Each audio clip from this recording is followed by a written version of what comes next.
बहुत जन्म बिछड़े थे माधो, एह जन्म तुम्हारे लेखे, एह जन्म तुम्हारे लेखे। बहुत जन्म बिछड़े थे माधो, एह जन्म तुम्हारे लेखे, एह जन्म तुम्हारे लेखे। बहुत जन्म बिछुरे थे माधो, एह जन्म तुम्हारे लेखे, एह जन्म तुम्हारे लेखे। कहे रविदास आस लग जीवों, चिर भयो दर्शन देखे। बहुत जन्म बिछड़े थे माधो, एह जन्म तुम्हारे लेखे, एह जन्म तुम्हारे लेखे। नमस्कार मेरे प्यारे भाइयों, मेरे परमात्मा के प्यारे जीव हंसों। मैं परमपिता परमात्मा से यही अरदास करता हूं कि आप सब मेरे भाइयों का विवेक पहले से ज्यादा और ज्यादा और ज्यादा से ज्यादा बढ़ता ही जाए, और ऐसी कोई दुविधा ना रहे जो आपको 1% भी भ्रमित कर पाए। हर चीज एकदम क्लियर होती चली जाए और मेरे भाइयों को इस जीवन का असली लक्ष्य समझ में आ जाए। आखिर क्यों हमें ये जीवन मिला है, ये इंसान जीवन हमें क्यों मिला है, इसका लक्ष्य अच्छी तरह समझ में आ जाए, तभी ये जीवन सफल होगा मेरे भाई। वरना बेरंग लफाफे की तरह जैसे आए वैसे ही चले जाएंगे। कोई फायदा नहीं होगा 84 लाख जन्मों के बाद एक बार इंसान जन्म में आने का कोई लाभ नहीं होगा। इसीलिए संत महात्मा बार बार समझाते रहे, बार बार बताते रहे कि भाई भजन कर लो, सिमरन कर लो, उस परमात्मा को याद कर लो, अपने निज स्वरूप को प्राप्त कर लो। वरना बार बार 84 में आते जाओगे, कोई रखवाली नहीं करेगा, कोई खबर नहीं पूछेगा। भाई अभी तो हल्की सी छींक आ जाए, खांसी आ जाए, घर वाले एकदम परेशान हो जाते हैं, क्या हो गया मेरे बच्चे को। अरे किसी जंगल में हिरन बन के पैदा हो गए, 4 शेर आके दहाड़ेंगे और मां तो भाग जाएगी दहाड़ सुनते ही, और वही शेर तुम्हें उधेड़ उधेड़ के खाएंगे। तब किसको याद करोगे? अभी मौका है मेरे भाई, अभी मौका है। इस जन्म मरण से मुक्ति का अभी मौका है। अगर ये मौका निकल गया तो मेरे भाई कुछ हाथ पल्ले नहीं रहेगा, कुछ हाथ पल्ले नहीं रहेगा। इसलिए सब संतों ने चीख चीख के यही समझाया कि बेटा आखिरी मौका है, अगर जन्म मरण से मुक्ति चाहता है अभी भी समझ जा, अभी भी कुछ नहीं बिगड़ा है। ये पाप कर्म छोड़ दे, जीव हत्या करना छोड़ दे, ये मीट मांस अंडे दारू शराब ये छोड़ दे, ये नशे छोड़ दे, तंबाकू गांजा अफीम चरस भांग ये सुरती ये सब छोड़ दे। अगर ये नहीं छोड़ पाएगा तो वापस तुझे तेरा ही मन इस जन्म मरण के जंजाल में वापस लेके आ जाएगा। कोई रक्षा नहीं कर पाएगा तेरी, फिर भी तड़पेगा, चीखेगा, चिल्लाएगा, कोई नहीं सुनेगा। अभी संत महात्मा इस दुनिया में हैं, वो जगाते ही आए हैं जीवों को। कोई भी संत किसी भी पंथ का क्यों ना हो, कम से कम दारू मीट मांस से तो दूर करता है। धन्य है वो संत जो कम से कम तुम्हें इंसान तो बना रहे हैं। धन्य है तुम्हारी किस्मत जो तुम कम से कम भारत देश में तो पैदा हो गए। अगर चीन में पैदा हो जाते तो जिंदा मेंढक, जिंदा मुर्गा, जिंदा कुत्ता तक खा जाते। और देखो आज क्या हालत हो गई है। इन्हीं लोगों की वजह से ये कोरोना वायरस आया और सारी दुनिया में कोहराम मचा रहा है। बड़े बड़े देश जो अपने आप को बहुत सुपर पावर समझते थे, आज एक छोटे से वायरस ने सबको घर में बंद करके रख दिया है। सब अपने अपने घर की कुंडियां लगा के बैठे हैं। किसी की हिम्मत नहीं है जो बाहर आए, जो बाहर निकल के दिखाए, किसी मॉल में जाके दिखाए, किसी बस में सफर करके दिखाए, किसी ट्रेन में सफर करके दिखाए। सबको अपनी औकात दिखा दी इस कोरोना वायरस ने। जितने भी ये अपने आप को सुपर पावर समझते थे, आज घुटनों के बल लाके खड़ा कर दिया इस एक छोटे से वायरस ने। जो परमात्मा को चैलेंज करते थे, आज एक छोटे से विषाणु ने उनको घुटने पे लाके रख दिया। जो परमात्मा के विधान को चैलेंज करते थे, आज उनको उनकी असली औकात पता लग गई है। परमात्मा का विधान है कि कोई जीव किसी दूसरे जीव को नहीं खाएगा, जीव हत्या नहीं करेगा। खासकर इंसानों में अगर आप इंसान हो कि किसी जीव को खत्म करते हो, मारते हो, तो आप परमात्मा के दोषी हो जाते हो। अरे एक तो वैसे ही वो बेचारा 84 में फंसा हुआ है, ऊपर से आपने भी उसका कत्ल कर दिया। वो जाए तो जाए कहां? अरे तुम्हारा ही भाई, तुम्हारा ही पिता, तुम्हारी ही माँ, यही लोग तो मर के बकरी मुर्गी बन जाते हैं और तुम उसी माँ को, उसी भाई को काट के खा जाते हो। कभी देखो उन बकरियों के, उन गायों के, उन बैलों की आंखों की तरफ कैसे रो रहे हैं। रोते रोते आंसुओं के निशान तक बन जाते हैं। कितना दुख पा रहे हैं वो 84 लाख जून में। और तुमने उन दुखी आत्माओं को और दुखी कर दिया, उन पे छुरियां चला के। परमात्मा तुम्हें कभी माफ नहीं करेगा। अगर आप अभी भी नहीं समझे परमात्मा का विधान, तो मेरे भाई काल रूपी राक्षस सामने खड़ा है, मरने के लिए तैयार हो जाओ।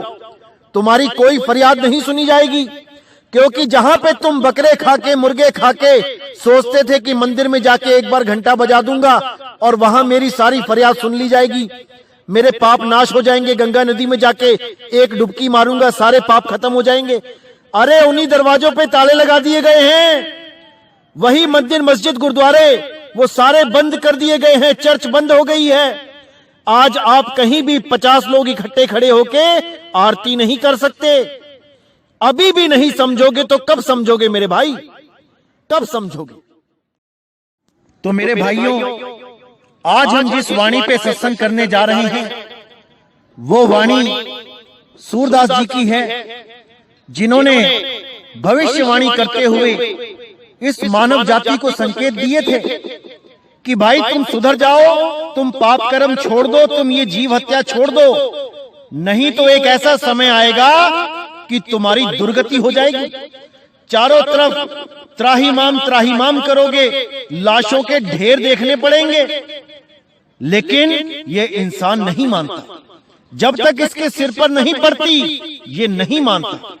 देखिए कैसे आज वो वाणी सही सिद्ध हो रही है और उसका इलाज भी बताया है कि अगर तुम बचना चाहते हो तो क्या करो। आज इस वाणी पे पूरा विचार करेंगे, पूरी जागृति लेंगे कि आखिर संतों की वाणियां क्या कहती थीं, क्या समझाती थीं और क्या इशारा करती थीं हमें बुरे समय से बचने के लिए, उस काल जाल से बचने के लिए। लेकिन हम उनकी वाणियों को ना समझने के कारण क्या क्या करते रहे। आज हर चीज आपको समझा दी जाएगी। अगर 1% भी विवेक होगा तो आप हर चीज को समझोगे, अन्यथा जहां पे आप हो वहीं लगे रहो, मुझे कोई फर्क नहीं पड़ता। लेकिन अगर परमात्मा ने 1% भी विवेक दिया है तो मेरे भाई अभी भी समझ जाना, अभी भी देर नहीं हुई है, अभी भी बात बन सकती है। साहिब, तो क्या कहती है वाणी? रे मन धीरज क्यों ना धरे, संवत 2000 के ऊपर ऐसा जोग परे। पूरब पश्चिमी उत्तर दक्षिण चहुदिशि काल फिरे, अकाल मृत्यु जग माही व्यापे, प्रजा बहुत मरे। अब यहां पर बिल्कुल क्लियर कर दिया है सूरदास जी ने कि भाई संवत 2000 के ऊपर यानी संवत 2000 के बाद जो बताया गया है समय कैसा आएगा कि उसमें पूरब पश्चिम उत्तर दक्षिण यानी चारों दिशाओं में यानी हर देश में चहुदिशि काल फिरे, हाहाकार मच जाएगा। हर देश में मौत का तांडव होगा। अकाल मृत्यु जग माही व्यापे, प्रजा बहुत मरे। अकाल मृत्यु यानी कि बिना समय के लोग मरेंगे। ऐसा नहीं है कि बूढ़े ही मरेंगे, अरे जवानों का भी हिसाब किताब नहीं पता लग पाएगा, कितने चले गए कितने मर गए। ऐसा ऐसा समय आएगा ये पाप की वजह से, जो दुनिया में जितना पाप बढ़ रहा है उसकी वजह से। अगर ये पाप खत्म हो जाए, ये जीव हत्या खत्म हो जाए, ये नशे, ये शराबें, ये सब खत्म हो जाए, तो भाई ये दुनिया फिर भी रहने लायक हो सकती है, भजन बंदगी के लायक हो सकती है। अच्छा समय व्यतीत करके आप यहां से निकल सकते हो। लेकिन अगर आपने पाप का ही रास्ता अपनाया तो भाई या तो युद्ध छिड़ते हैं या फिर ऐसे ही वायरस आते हैं जो प्रकृति अपना संतुलन बनाने के लिए भेजती ही रहती है। जब बेजुबान को कत्ल किया जाता है तो उसकी फरियाद को कौन सुने? तुम इंसान हो कि तो सुन नहीं पाए, तो भाई वो 3 लोक का मालिक ही सुनेगा। उसके लोक में रहने वाले जीवों की फरियाद वो सुनेगा और तुम्हें उसका दंड भी देगा जो कि वो दे रहा है। ये प्रकृति माया तुम्हें दंड ही तो दे रही है। अभी भी नहीं समझ पाए तो तुमसे बड़ा मूर्ख इस दुनिया में कोई नहीं। अभी भी समझ जाओ कि प्रकृति का इशारा क्या है। अरे मीट खाना बंद कर दो, अंडे खाना बंद कर दो, ये नशे पत्ते बंद कर दो। अभी भी इशारा नहीं समझे तो कभी नहीं समझोगे। और अगर ये मीट खाते ही ना तो मेरे भाई ये कोरोना वायरस आता ही ना, बिल्कुल नहीं आता। क्योंकि जब हम अपने या अपने किसी रिश्तेदार के लिए खून का इंतजाम करने जाते हैं हॉस्पिटल में, डॉक्टर कहता है खून चढ़ाना है, हम कैसे भागे जाते हैं ब्लड बैंक में, और हम सबसे पहले क्या बोलते हैं कि हमें ए पॉजिटिव का खून दे दो, ए बी पॉजिटिव का खून दे दो। यानी जो डॉक्टर ने बोला है उसी ग्रुप का खून लेके हमें जाना होता है डॉक्टर के पास। कोई और ग्रुप नहीं चढ़ा सकते। क्यों नहीं चढ़ा सकते? क्योंकि वो रिएक्शन कर जाएगा, इससे पेशेंट की जान भी जा सकती है। क्योंकि खून का ग्रुप एक ही होना चाहिए। और जब हम कोई बकरा खाते हैं, मुर्गा खाते हैं, लोग तो गाय खा जाते हैं, भैंसा खा जाते हैं, ऊंट खा जाते हैं, और चाइना वाले तो पता नहीं क्या क्या खा जाते हैं। तो भाई उनके अंदर भी तो खून होता है, वो खून भी तो तुम्हारे ही अंदर जा रहा है, उसके साथ भी तो रिएक्शन ही होगा। कितनी बार फैल चुका है ये इस दुनिया में कि मीट खाओगे तो बीमारियां फैलेंगी, कितनी बार ये खबर फैली है, लेकिन इन लोगों के कान पे जूं तक नहीं रेंगती। इन लोगों को तो मीट खाना ही है, भले उसके बाद सारी दुनिया के लिए एक आफत पैदा कर जाएं, उसकी इनको परवाह नहीं है, क्योंकि ये तो मर गए, ये खाने वाले तो मर गए। अब बेचारे जो दुनिया में जीना चाहते हैं वो मरे इन लोगों की वजह से। अब आफत सामने आ गई है तो लगे गिड़गिड़ाने, लगे रोकथाम करने। अरे इस आफत को आने ही क्यों देते हो? क्यों नहीं पूर्णतया बैन कर देते हो इस मांसाहार को? जब पता है कि कितनी बार इस मीट के कारण, इस जानवरों के मांस के कारण वायरस आ चुका है, तो क्यों नहीं बंद कर देते? क्यों खिलवाड़ करते हैं जीवन के साथ, अपने भी और लोगों के भी? ये पूर्णतया अवैध होना चाहिए। जैसे चोरी एक जुर्म है, जैसे कत्ल एक जुर्म है, वैसे ही मीट खाना भी एक जुर्म घोषित करना चाहिए। किसी भी धर्म के ग्रंथ में नहीं लिखा गया कि जीव को मीट खाना है, इंसानों को मीट खाना है। अरे जो मीट खाते हैं उनकी मजबूरी है, शेरों की मजबूरी है, चीतों की मजबूरी है, भेड़ियों की, सियार की, इनकी मजबूरी है, क्योंकि ये लोग फसल नहीं उगा सकते, ये लोग रोटी नहीं बना सकते, आटा नहीं गूंथ सकते, ये लड्डू पेड़े नहीं बना सकते, लेकिन इंसान तो बना सकता है ना। इंसान क्या कुछ नहीं खा सकता। अरे शाकाहारी भोजन इतनी वैरायटी का है कि आप गिन नहीं पाओगे, पूरा दिन बैठे रहोगे तो। और मांस में क्या है, चिकन, मटन, बस इसी में उलझ गए 2, 3, 4, 5 आइटम में। अरे शाकाहार में आप 56 भोग कर सकते हो, और भी इतने इतने आप डिश बना सकते हो जिसका कोई अंत नहीं है। लेकिन मरना है, कोरोना लेके आना है, इसलिए मीट खाना है, खुद भी मरना है, लोगों को भी मारना है। कसम जो खा ली है कि ना जिएंगे ना जीने देंगे।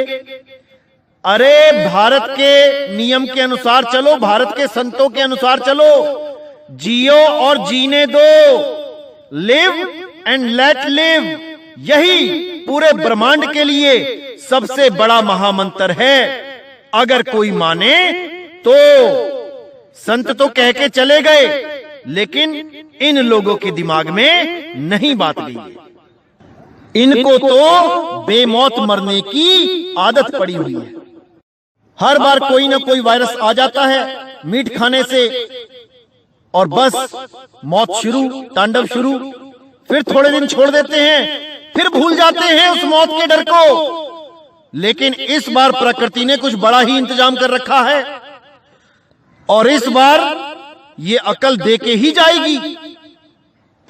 इसलिए मेरे भाइयों, इससे पहले कि प्रकृति कुछ ऐसा खेल खेले कि तुम्हारी हालत खराब हो जाए, आज ही परमात्मा की सौगंध खा लो। जिस भी इष्ट को आप मानते हो, आज सौगंध खा लो कि आज के बाद मैं कभी भी एक पीस भी मीट का अपने मुंह में नहीं जाने दूंगा, क्योंकि उस मीट के साथ खून भी जाता है मेरे भाई। पता नहीं कौन सा ब्लड ग्रुप खा गए तुम, पता नहीं कौन सा ब्लड ग्रुप तुम्हारे पेट में चला गया, और वो तुम्हारे खून में मिलके एक नए विषाणु को पैदा कर देगा। इसलिए आज से कसम खा लो कि मीट की तरफ देखना भी नहीं है। तब समझ लो कि तुम इस दुनिया में थोड़ी बहुत सुख सुविधाओं के साथ जीने लायक हो जाओगे। अन्यथा हर चौथे पांचवें साल में तुम्हें ये मौत का तांडव देखना ही पड़ेगा। कब तक बचोगे, कब तक छुपोगे अपने अपने घरों में? एक दिन तो बाहर निकलना ही पड़ेगा ना भाई। इसलिए अभी से इंतजाम कर लो। अगर थोड़े दिन सुख के बिताने हैं तो अपना माहौल सुधारो, एनवायरनमेंट सुधारो, तब यहां पे रह के जीवन जी पाओगे और थोड़ी बहुत भक्ति कर पाओगे। तो यहां वाणी में बिल्कुल साफ क्लियर कर दिया गया कि संवत 2000 के ऊपर ऐसा जोग परे, ऐसा जोग आएगा कि पूरा पश्चिम उत्तर दक्षिण में काल घूमेगा, और इतना सूक्ष्म काल होगा कि सूक्ष्मदर्शी से ही दिखाई देगा। तुम तो देख भी नहीं पाओगे कब वो तुम्हें अपने गिरफ्त में ले लेगा, कब तुम्हारी गर्दन पकड़ लेगा।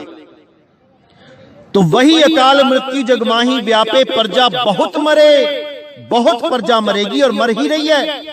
तुम्हारी आंखों के सामने देखो, डेथ रेट देखो वर्ल्ड वाइड कितना चल रहा है।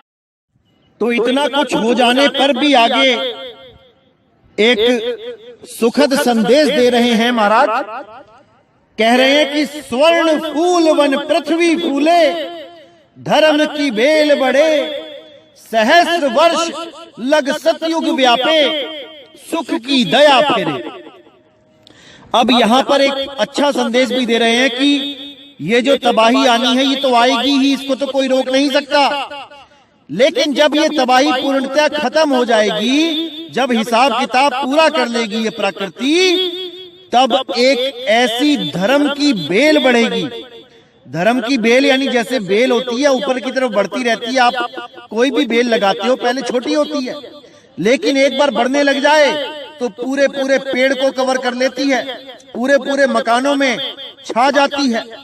इसीलिए बोला स्वर्ण फूल, वो सोने का फूल। कौन सा फूल? उसी कमल के फूल की बात हो रही है जहां पर बंदी छोड़ सतगुरु कबीर साहब उतरते हैं। वही स्वर्ण फूल वन पृथ्वी फूले। इस पृथ्वी पर उस फूल की महिमा अनंत होगी, क्योंकि वो फूल भी एक कोड है। कोई ये कमल का फूल ना समझने लग जाए कि जो कीचड़ में कमल का फूल होता है। ये स्वर्ण फूल कुछ अलग चीज है भाई। जब नामदान की बख्शिश होती है तब इसके बारे में बताया जाता है। स्वर्ण फूल वन पृथ्वी फूले, धर्म की बेल बढ़े, सहस्त्र वर्ष लग सतयुग व्यापे, सुख की दया फिरे।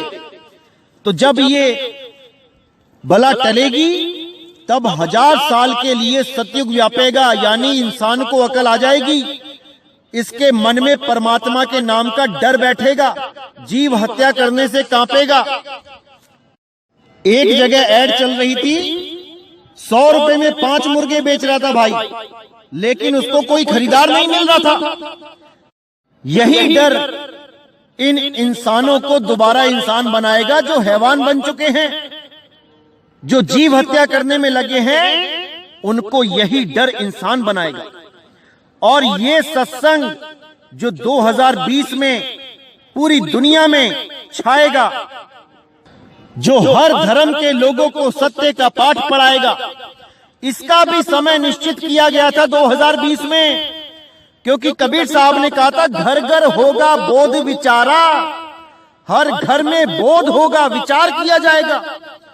तो घर घर में विचार कैसे होगा जब घर वाले घर ही नहीं रहते? वो तो सुबह जाते हैं काम पे और शाम को आते हैं और आके ही थक हार के सो जाते हैं, फिर सुबह निकल जाते हैं, फिर शाम को आते हैं, थक हार के सो जाते हैं। बॉस घर में भी जीने नहीं देता, टारगेट पूरे नहीं होते। ऑफिस में तो परेशान होते ही होते हैं, घर आके भी सांस नहीं मिलती है। कब सुनेंगे सत्संग? कब जानेंगे अपने जीवन का लक्ष्य? तो परमात्मा ने ये समय भी चुना हुआ था कि भाई घर घर में जब लोग बैठेंगे आके, जब घर से बाहर निकलना ही मना हो जाएगा, तब क्या करेंगे?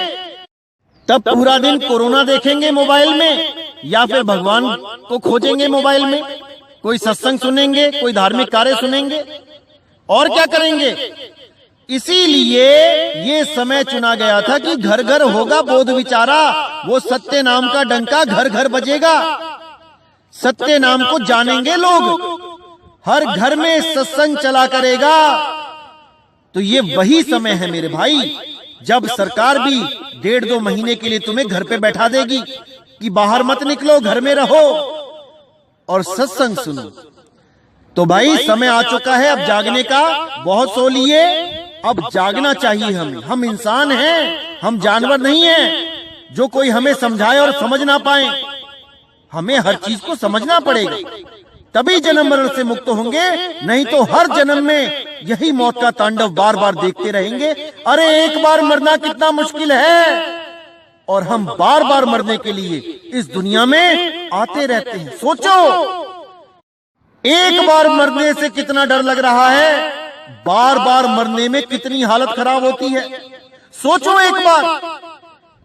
इसीलिए साहिब कह रहे बार बार मरना खत्म करो, इस बार ऐसा मरो कि दोबारा पैदा ही ना हो। पैदा नहीं होगे तो मरोगे ही नहीं, यही मूल ज्ञान। तो आगे कहते हैं, काल जाल से वही बचे जो गुरु का ध्यान धरे, सूरदास ये हरि की लीला तारे ना ही टरे। तो यहां बिल्कुल क्लियर कर दिया कि काल जाल से वही बचे, यानी मौत से वही बचेंगे, काल जाल से वही बचेंगे जो गुरु का ध्यान धरे। नाम नहीं जपे कि नाम जपने लग जाओ, ओम कलियम हरियम शरियम, या फिर ओम सोम सत्य कबीर, या फिर ज्योत निरंजन ओंकार आरंकार सोम सतनाम, या सतपुरुष अकाल मूर्त शब्द स्वरूपी राम, ये नाम नहीं बचाएंगे आपको। अरे साफ क्लियर लिखा है, काल जाल से वही बचे जो गुरु का ध्यान धरे, जो गुरु ध्यान धरे। उस शब्द गुरु का जो ध्यान धरेगा केवल वही काल जाल से बचेगा। अगर उसको कोरोना हो भी गया है तब भी वो अगर ध्यान धरेगा तो परमात्मा उसकी पूरी रक्षा करेंगे। उसको इतना आनंद देंगे, इतना आनंद देंगे कि वो भूल जाएगा कि मेरे पास कोई शरीर भी है। जब शरीर को भूल जाएगा तो मौत कैसे याद रहेगी। जब शरीर से वो अलग हो जाएगा तो शरीर का कष्ट भी खत्म हो जाएगा। यही एक रास्ता है जन्म मरण से बचने का। क्योंकि अगर आपके पास परम आनंद है तब आप किसी भी दुख को महसूस ही नहीं कर सकते।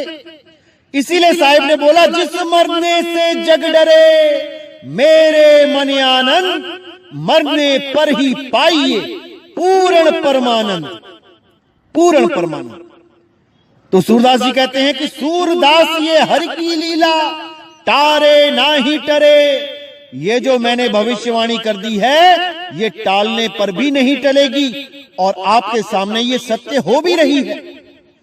किसी को कोई संदेह नहीं है कि सूरदास जी ने बिल्कुल सही भविष्यवाणी की है, कोई संदेह नहीं है। ये सब अपनी आंखों के सामने ही हो रहा है। तो मेरे भाइयों, अभी समय है, विचार करो, विवेक करो, पूरा समर्पण करो परमात्मा को कि हे परमात्मा, जितनी मुझसे पाप हुए हैं, जितनी मुझसे गलतियां हुई हैं, मुझे क्षमा करो। आपकी सौगंध खाके मैं ये वादा करता हूं कि आज के बाद मैं कभी जीव हत्या नहीं करूंगा, वो भी इस जुबान की खातिर, इस जीव के स्वाद की खातिर। मैं कभी किसी जीव को नहीं मारूंगा, ना ही मैं उसके मांस का भक्षण करूंगा। मुझे भक्ति प्रदान करो, मुझे सतनाम प्रदान करो, अपना सत्य नाम मुझे दान दो। इसीलिए बोला जाता है कि दाना सिर दान, नाम दान। और नामदान में क्या दान मिलेगा? सत्य नाम। तो सतनाम कोई 52 अक्षरी मंत्र नहीं है भाई कि आप सतनाम सतनाम जपोगे तो सतनाम मिल जाएगा।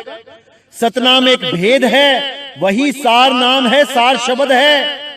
अरे सत्य नाम है सार, बूझो संत विवेक करी, उतरो भव जल पार, सतगुरु का उपदेश यही।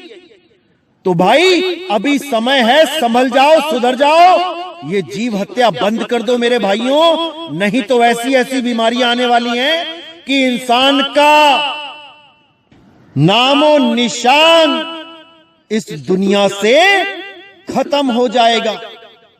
सुधर जाओ मेरे भाइयों, सुधर जाओ, अभी समय है, अभी समय है। लेकिन एक बार ये समय हाथ से निकल गया तो हाथ मलने के सिवा कुछ नहीं मिलेगा। तो मेरे भाइयों, जितना विवेक है सारा लगा दो और इस सत्संग को हर ग्रुप में शेयर कर दो ताकि लोगों को समझ में आए कि आज जिस मुसीबत से उनका पाला पड़ा है वो मुसीबत क्यों आई है और कैसे टलेगी। हर जगह ये सत्संग फैला दो, हर जीव को ये सत्संग पहुंच जाना चाहिए। परमात्मा की दया होगी तो वो जरूर जागेगा। तो मेरे भाइयों, और भी बहुत सी भविष्यवाणी है जो आगे मैं बताता रहूंगा। एक एक चीज को 2020 में क्लियर कर दिया जाएगा, हर चीज खोल दी जाएगी। लेकिन याद रखना, जहां सत्य होता है उसका विरोध भी किया जाता है। बहुत से लोग YouTube चैनल बना के हमारे खिलाफ आएंगे, बहुत आएंगे। अभी तो कुछ भी नहीं है, लेकिन आपने अपने विवेक को हमेशा जागृत रखना है।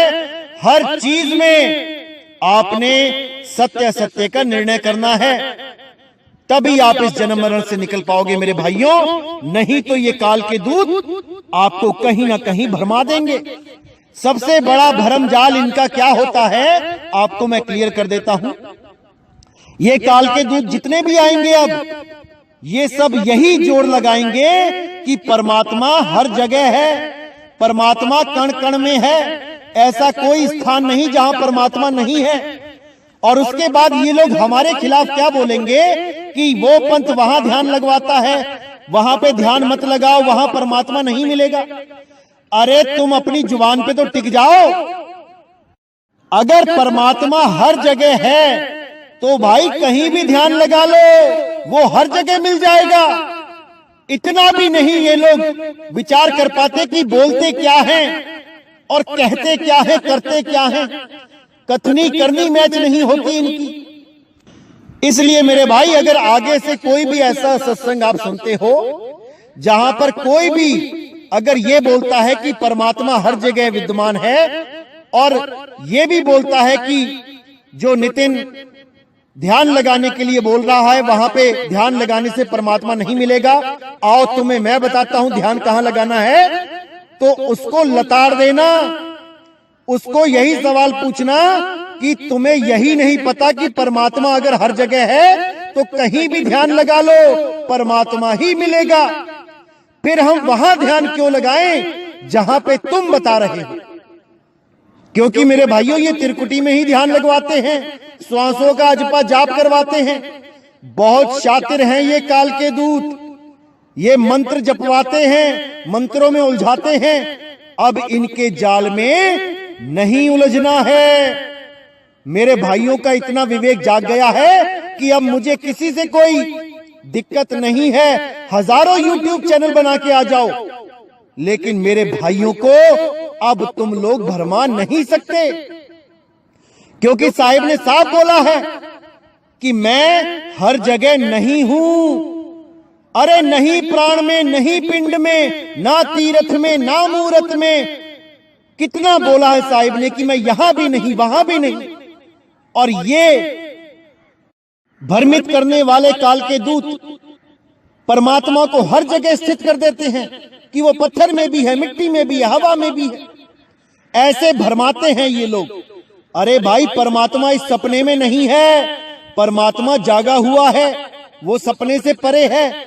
अगर वो सपने में आके तुम्हें ज्ञान दे भी देता है तो तुम्हें सपने से बाहर जाने का ज्ञान देता है, ना कि वो ये कहता है कि इस दृश्य में जितना भी दृश्य दिखाई दे रहे हैं सपने में, इन दृश्यों में मैं रमा हुआ हूं। अरे नहीं भाई, परमात्मा इन दृश्यों से परे है, परमात्मा इस सपने से परे है और वो तुमको भी परे करवाने आया है। समझ जाओ मेरे भाइयों, इसको समझ जाओ। तो मेरे भाइयों, आज का सत्संग यही समाप्त करता हूं और फिर से ये संदेश देता हूं कि आपस में प्रेम करो। कितने लोग एक दूसरे को मारने की प्लानिंग करते रहे आज कि मैं उसको मार दूं, मैं उसको मार दूं। कितने लोग साजिशें बनाते रहे, सास बहू को मारने की साजिश करती रही, बहू सास को मारने की साजिश करती रही। कोई पति पत्नी को मारने की साजिश कर रहा था, कोई प्रेमी प्रेमिका को मारने की साजिश कर रहा था। अरे भाई, ये मौत का तांडव ऐसा है कि तुम्हें प्रेम करना सिखा देगा, तुम्हें प्रेम करना सिखा देगा। इसलिए मेरे भाई, इस दुनिया से नफरत का बीज सदा के लिए खत्म कर दो। भाईचारे से रहो, सब धर्म एक हैं, किसी का धर्म बड़ा छोटा नहीं है। आज हर धर्म के मंदिर मस्जिद में ताले लग चुके हैं। सोचो, जिसके पास तुम अरदास करने जाने वाले थे कि मुझे कोरोना वायरस से बचा लो भगवान, उसका भी दरवाजा बंद कर दिया गया है।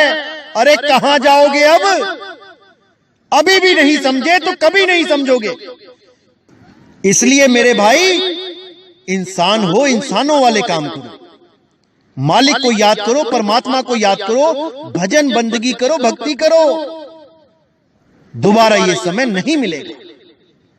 तो मेरे भाइयों, इसी के साथ मैं सत्संग समाप्त करता हूं और अगला सत्संग बहुत जल्दी आएगा।